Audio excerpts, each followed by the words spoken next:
Halo everybody, selamat pagi semuanya. Kembali kami mempresentasikan artikel hasil penelitian kami yang berjudul Formulation Based Practice for Digital Based Learning Meta-analysis Study. Nah, ini maksudnya bagaimana memformulasikan praktek yang terbaik dalam mengimplementasikan pembelajaran berbasis game. Ini adalah sebuah meta-analisis. Penelitian ini dilatar belakangi oleh fakta bahwa implementasi pembelajaran berbasis game atau game digital ya, akhir-akhir ini telah banyak dilakukan oleh berbagai peneliti di seluruh dunia. Namun dengan kelemahan-kelemahan bahwa dengan praktek yang berbeda-beda. Nah, belum ada tinjauan yang komprehensif seperti apa implementasi DigiBel yang terbaik yang dapat dipertimbangkan baik oleh praktisi maupun dalam pengembangan keilmuan ke depannya. Karena itu diperlukan penyatuan temuan supaya kita dapat mengidentifikasi variabel-variabel apa saja yang mempengaruhi implementasi DigiBL untuk dapat dipertimbangkan dalam implementasi di kemudian hari. Nah, salah satu metode yang tepat untuk melakukan itu adalah meta-analisis. Dan karena itu dalam penelitian ini kita akan menganalisis 17 studi yang memenuhi syarat, 17 studi primer, kemudian menganalisis 3 variabel moderator yang dipertimbangkan yang berpotensi mempengaruhi implementasi DigiBL ke depannya.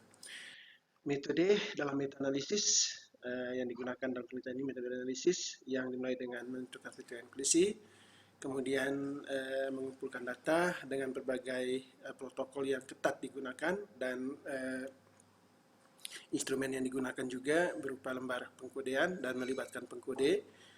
Kemudian untuk menguji keandalan antar pengkode, maka digunakan Cohen-Kappa sebagai koefisien untuk menyatakan tingkat persetujuannya dan dilanjutkan dengan analisis statistik. Analisis statistik dimulai dengan yang pertama menghitung semua ukuran efek dari 17 studi, kemudian menentukan ukuran efek rata-ratanya, dan sebelum itu ditetapkan metode estimasi berdasarkan uji homogenitas dari 17 ukuran efek itu.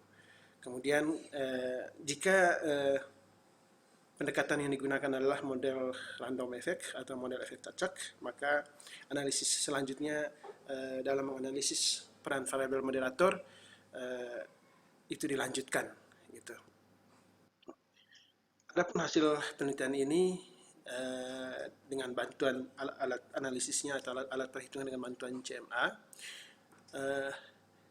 hasil analisis keseluruhannya ini adalah plot hutannya ya, plot hutan, dan ini 17 studi primer. Ini adalah hasil yang terlihat secara deskriptif ini beragam, dan terlihat di gambar ini juga beragam. Nah, terlihat bahwa ada yang besar ya, ada yang kotak ini besar, ini menandakan ukuran sampelnya besar. Ukuran sampelnya besar dan intervalnya kecil, interval kepercayaannya kecil. Gitu. Ini menandakan bahwa standar errornya kecil. Nah, terlihat di sini 0,04, ini juga 0,04, 0,09. Nah, ini ciri khas penelitian yang dilakukan di Eropa atau di luar negeri ya, sampelnya cukup besar, ratusan.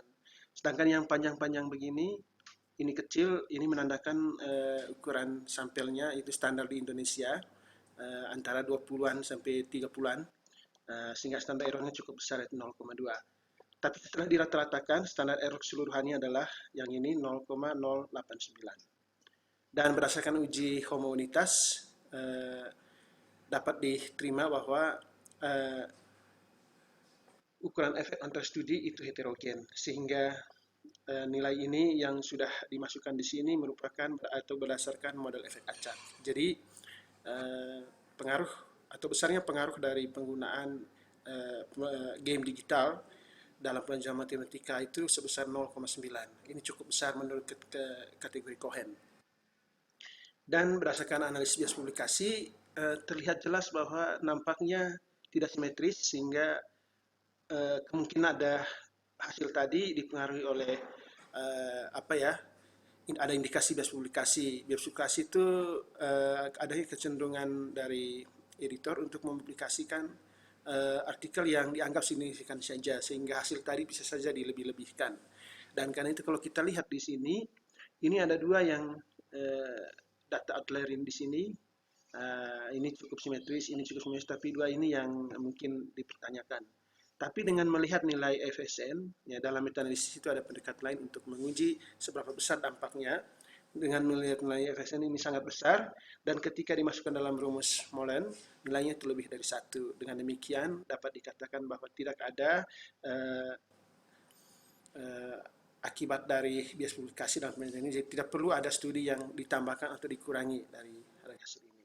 Dan berdasarkan analisis variabel moderator, terlihat bahwa yang pertama variabel tahun di sini dari literatur tahun pertama diterapkannya game digital ini itu adalah tahun 2014 sampai 2019 hanya ada 2, 2017 sampai 2019 ada 10, dan 2020 sampai 2021 ada 5. Dan di tahun pertama itu cenderung tinggi dia meningkat. Jadi ini secara teoritis ini implementasi dari GJBL ini dipengaruhi oleh efek Hawthorne. Efek Hawthorne itu siswa senang karena memang kebaruan perlakuan siswa senang. Dalam tahun-tahun berikutnya semakin menurun, tapi dalam 1 tahun terakhir kembali meningkat. Ya mungkin karena efek dari pandemi ini, di mana siswa stres dan membutuhkan permainan, sehingga berakibat pada tingginya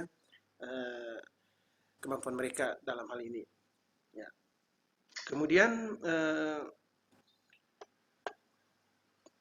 tapi secara statistik ini dianggap sama ya, karena p-value-nya ada 0,4, ini lebih dari 0,05. Jadi meskipun secara deskriptif terlihat di tahun pertama lebih tinggi, 1,0 memang berdekatan sih, tapi secara statistik ini dianggap sama, sehingga variabel tahun tidak mempengaruhi implementasi GJBL terhadap kemampuan matematis siswa. Sedangkan berdasarkan jenjang, terlihat di sini bahwa yang paling tinggi itu adalah di jenjang sekolah dasar. Nah, urutan kedua di jenjang sekolah SMP menengah, dan ini adalah sekolah menengah atas. Nah, ini artinya permainan digital ini lebih dibutuhkan di sekolah dasar ketimbang di jenjang-jenjang berikutnya.